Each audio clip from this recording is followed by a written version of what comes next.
This is CBN NewsWatch. Thanks for joining us for CBN Newswatch. I'm Wendy Griffith. We begin this half hour in the Middle East. Iran is reportedly preparing for an attack on Israel within days. As Chris Mitchell reports from Jerusalem, the reports say Iran's supreme leader has directed his country's top military leadership to prepare for the attack.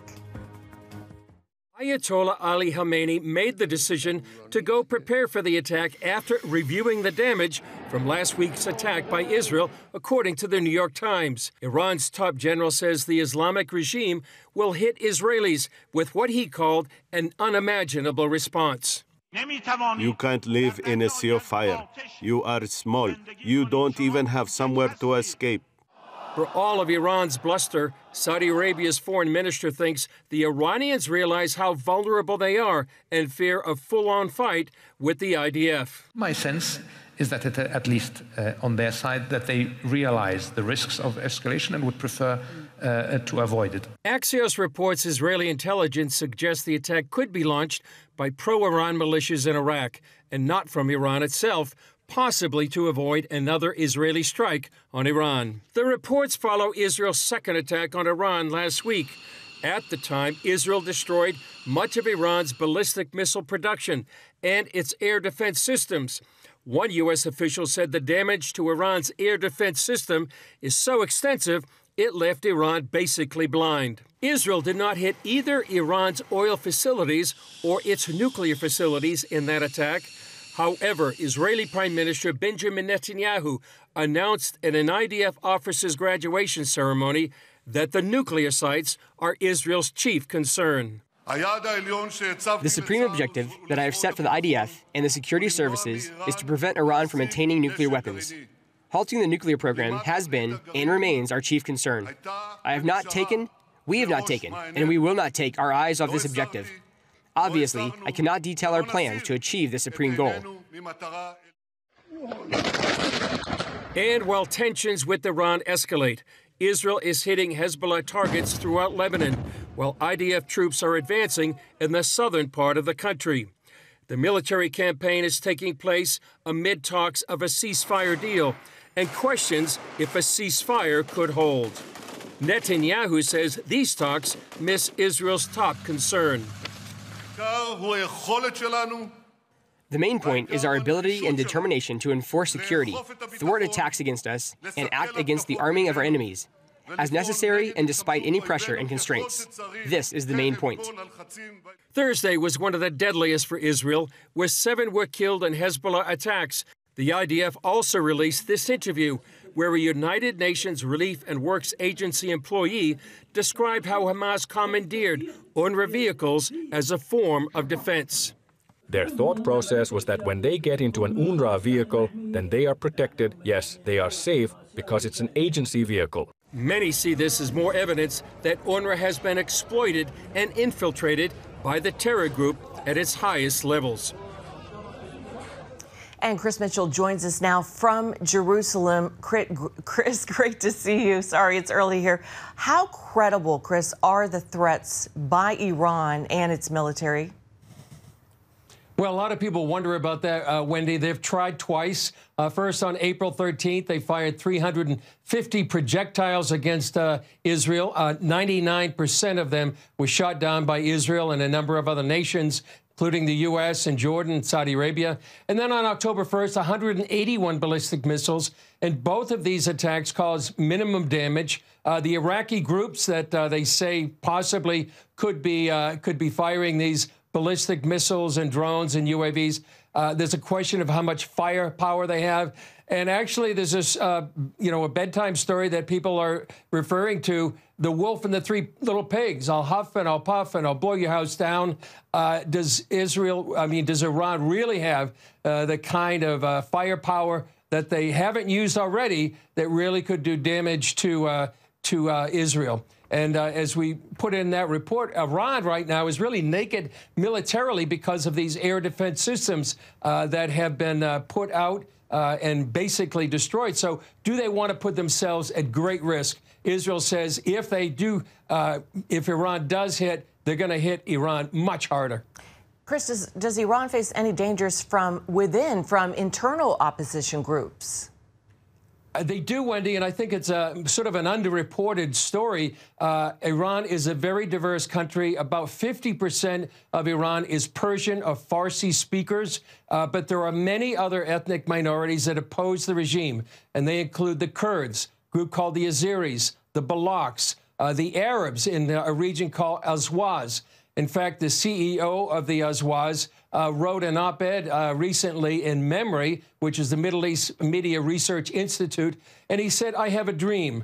They have a dream to be free of the oppression of the Islamic regime, and I think that represents many of these other groups than the Farsi and the Persians, and they want to be free. And now they may be sensing an opportunity with Iran being weakened by this Israeli attack. And all its proxies like Hezbollah and Hamas nearly degraded or defeated, an opportunity to really overthrow and somehow take back their freedom that the Islamic regime has taken from them.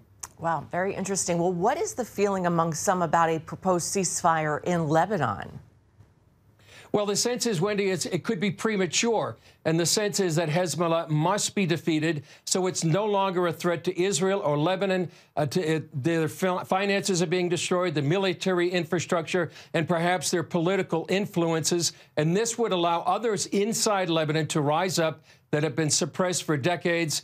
This is something that many in Lebanon have hoped for, prayed for, and could be this the opportunity for the Lebanese people to take back their country from Iran that has suppressed it for decades. And I think we said this yesterday or the day before. Would the U.S. Army have stopped at the Rhine River before entering into Nazi Germany? The Allies demanded then unconditional surrender. It's the same sense many people believe they need to have against Hezbollah.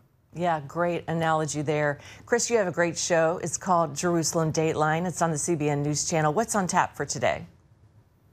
Well, we're going to have updates on the latest situation here in the region. We're also going to have a story, an interview on the Jewish vote, which is a key demographic for the U.S. elections. There's many Israelis here that are going to be voting in that election. And also what battleground state could make a difference with the Jewish vote. And a new film about the rise of anti-Semitism. Julie Stahl is going to be talking with the filmmaker. Wow, very interesting, especially about the Jewish vote right now, because we are hearing a lot more Jewish people voting in this election for the other party, for the Republican Party. So that'll be interesting. Our CBN News Middle East Bureau Chief Chris Mitchell, thanks as always for your insights. Stay safe, my friend. God bless. You can see more news from the Middle East on Jerusalem Dateline. That's on the CBN News Channel tonight at 8 p.m. Eastern. You can also watch it on the CBN News Channel or on YouTube anytime. Coming up, states are seeing record numbers in early voting. See why people are heading to the polls quicker this election season. Stay with us. You're watching CBN News Watch.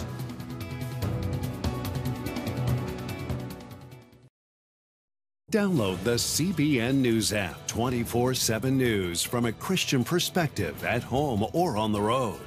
One place for all of your news. Breaking news alerts. Set daily prayer goals and pray for news stories. Read the most important news and watch CBN News Channel live. CBN News, because truth matters. Go to cbnnewsapp.com to get the app today.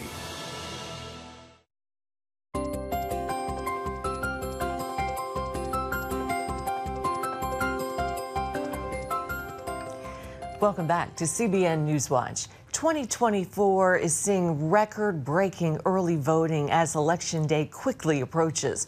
Early reports indicate both Democrat and Republican voters taking advantage. CBN's Brody Carter reports on this early participation. With little time before Election Day, more Americans than ever are coming out to cast their ballot. More than 55 million voters have already done so, either by mail or in person. And folks here in Virginia, they tell me their reasons for doing so varies, whether it be using it as a skip day for work or maybe to avoid those long lines on Tuesday the 5th. Some even worried for the potential of political violence. Early voting is surging nationwide, already accounting for roughly 40% of the total votes cast in 2020. So we're seeing an increase in early voting. 2020, we had 74,000 vote early in person. We're going to break that number.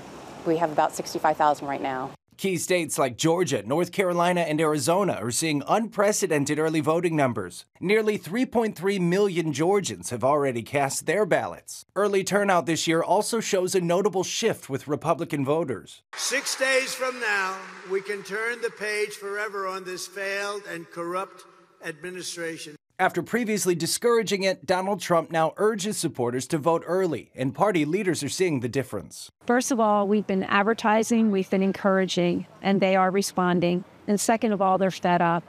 That's the motivation. They want to see the country turn around, go in another direction. Republicans hope to improve turnout and avoid mechanical issues that some believe hindered key races in 2020. As a past election official, we have one of the best staff and processes in place to keep and prevent those things from happening.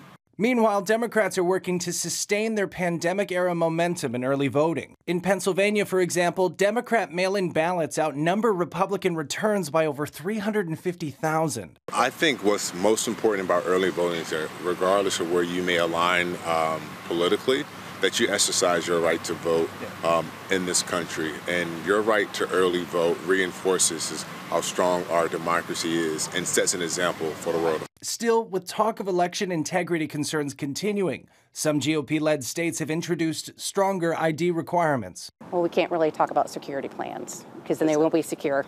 With early turnout numbers likely to climb, the message is clear. Voters on both sides are determined to make their voices heard. Reporting in Virginia Beach, Brody Carter, CBN News. Great story. Well, as Election Day gets closer, one Illinois church wants to encourage the next president with prayer. Members have written thousands of letters in advance, lifting up the new leader of the nation, regardless of who wins. CBN's Charlene Aaron has that story. Willow Creek Community Church in South Barrington, Illinois, launched the letter writing campaign as part of its series, Prayers for the Next President. Leaders felt compelled by the biblical command to pray for those in authority and add that only positive letters will be sent to the White House. There's these people who are running for something called president, and this leadership position is so heavy. Megan Fate Marshman, teaching pastor at Willow Creek, hopes to ease that load by leading her congregation to pray for the country's next president. I remember when the idea was pitched, we found ourselves thinking about what God's word leads us to do, which I'll tell you where this came from. 1 Timothy chapter 2, I urge you then, first of all, that petitions, prayers, intercession, and thanksgiving be made for, here it is, all people, not just those you agree with. Those attending the church's multiple campuses have written more than 11,000 letters, which will be mailed after the election. And someone in that position holding that type of pressure and having half the world hate you, man, they're going to need prayer to hold the mantle. Marshman shares this letter from a high school student. Dear President, you are trusted and you are loved. Not just by the American people, but by God, to do what is right. That's what you're trusted to do. I can only imagine the infinite criticism and pressure, the pain that you will suffer through. But through it all, your power is a vessel of hope to bring unity, peace, and humility to this world. The pastor sees this as proof of God's Spirit moving in the life of a church that wants to follow his heart for the nation's leader, despite political differences. It is a sentiment National Association of Evangelicals President Walter Kim applauds, especially as divisions abound, even within the church. I think if we can incorporate the admonitions that we find throughout scriptures, to love our enemy, to pray for those who persecute us, to recognize that we've been called the people of God, sent to proclaim this gospel of peace to the world. Meanwhile, Regent University Dean of Theology, Dr. Corney Becker, offers this wisdom for believers. If our person doesn't win the election, this is the time to really press into prayer. Firstly, we can pray that God can turn the heart of these folks that have been elected in. And secondly, we can continue to pray for revival to happen within our land. But it's pivotal that we need to show civility and respect. As the Apostle Paul says, let no corrupt communication come out of our mouth, but that every word be seasoned with grace. Charlene Aaron, CBN News. Thanks, Charlene. Still ahead, the Dodgers win the World Series in Major League Baseball. We'll talk about the team's MVP, Freddie Freeman, and more next. Stay with us. You're watching CBN News Watch.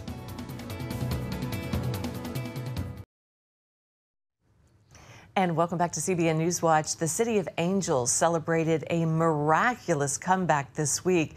The Los Angeles Dodgers came from 5 runs down in the 5th to wind up beating the New York Yankees and win the World Series Wednesday night. The Dodgers clinching the title in New York in 5 games.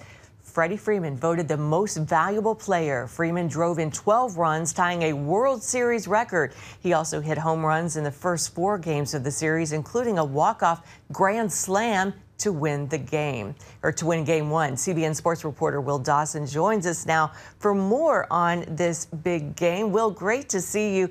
Can you tell us more about this MVP, Freddie Freeman, and why was this series so important to him?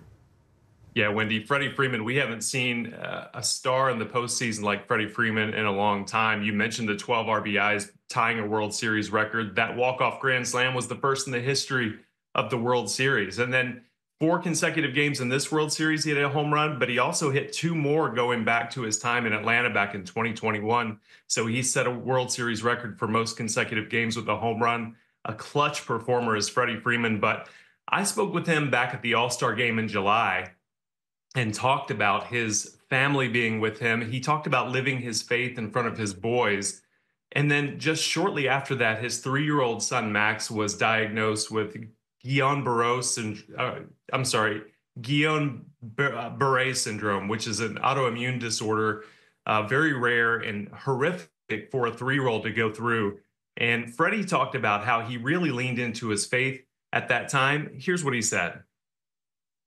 Done a lot. There's many times when you see your 3-year-old on a ventilator, you start just like thinking about a whole bunch of things. And when you have the support system that we've had, a family that's, is faith-based, it truly does help. Like during the All-Star game, all my kids were sick. I didn't know it was going to lead to that. So yeah, it's been tough, but we have Brandon Cash, who's our chaplain here. He's amazing. So been having a great network of people to keep us strong, keep the faith, and it's been really good. And Will, New York Yankees Aaron Judge shared some news on God's love and adoption. What can you tell us about that?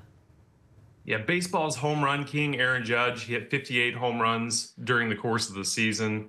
No better slugger in baseball than him. But Aaron was adopted when he was a baby. And the Bible is full of adoption imagery, God adopting us into his family when we were yet sinners, right? And so I asked him about that. I said, does God's love, understanding and remembering your journey, does it help you understand God's love even better? And this was his response. His love is incredible. It has no ends, and the position I was in, being adopted by my parents, for them to pick me, choose me, to put me in their lives, it's incredible. If you would have told me back then when I was 5 years old I'd be in a World Series with the Yankees, be the captain of the Yankees, I probably never would have believed you. But just having his blessings, keeping the faith through good times and bad times, knowing he's always with me, that's definitely helped me get to this position. Wow, such humility. Well, what are you seeing with the number of believers at the World Series and with sports in general? It seems like there's a larger number of them in sports for some reason.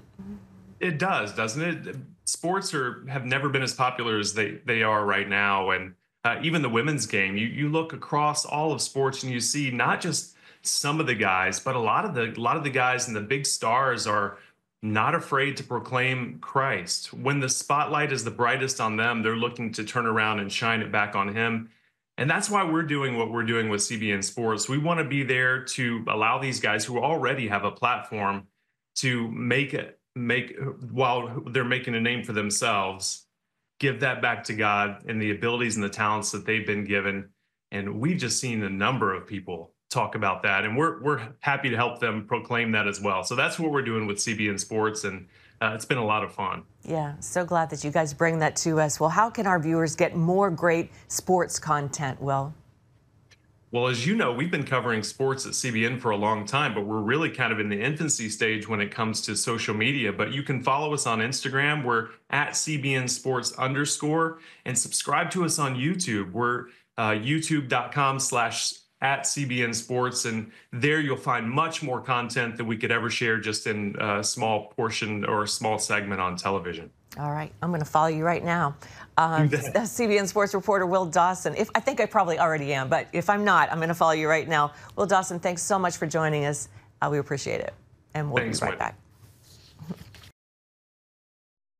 Introducing a brand new way to start your morning, the CBN News Quick Start Podcast. Each weekday morning at 7 a.m., get quick highlights of the day's important news. Then an in-depth analysis that goes beyond the headlines. Insights that matter to people of faith. Discover how God is moving around the world and here at home. Find the CBN News Quick Start Podcast on iTunes or wherever you enjoy listening to podcasts, because truth matters. And finally, a traffic stop turned a stranger into a family's hero. Michigan police officer Liz DeMink pulled a couple over after they made an illegal turn. When the officer approached the vehicle, she quickly realized the passenger was in active labor. A mom of two herself, DeMink told the father she would escort them to the hospital. They arrived in time for baby Henry to be born healthy and happy just hours later. The officer and parents have remained in touch since Henry's birth, the couple calling DeMink their hero. And Henry is one cute baby, and I love that name, Henry. It's kind of old school, but I think it's making a comeback. Well, that's going to do it for this edition of CBN News Watch. Remember, you can find more of our news programs on the CBN News Channel anytime or online with cbnnews.com. Let us know what you think about some of the stories you've seen today. Just email us. All you have to do is newswatch@cbn.com, or reach out on Facebook, Instagram, and X, which is formerly known as Twitter. We hope you'll join us next time. Have a great day, and God bless you.